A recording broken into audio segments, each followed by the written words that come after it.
College and NFL football coach Derek Dooley is now running for Senate in Georgia. And the political outsider already making waves. Atlanta News First political reporter Doug Reardon sat down with him today, and Doug Dooley's name, that carries weight here in Georgia. Yeah, because it's a football name, which is always important here in our state, right? It does. A lot of people around here probably remember his dad, legendary football coach at UGA, Vince Dooley. And Derek Dooley certainly is an unconventional candidate in this race. He is running so far against two Georgia congressmen, Mike Collins and Buddy Carter. But Dooley has something that they don't: the support of Governor Brian Kemp.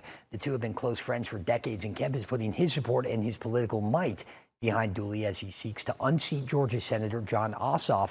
Dooley had muddled success in football. He was let go from Tennessee after just 3 years. And he said he wasn't surprised that his opponents, Democrats and Republicans, were using his football career to attack him as a candidate. You look at my career, I was really part of some great teams. I mean, national champions, SEC champions, NFC division titles. But I was also on some teams that got their teeth kicked in. We had some tough years. And what people don't see is what you learn during those experiences. I mean, you learn so much about staying together, keeping a positive attitude, keep fighting for your team.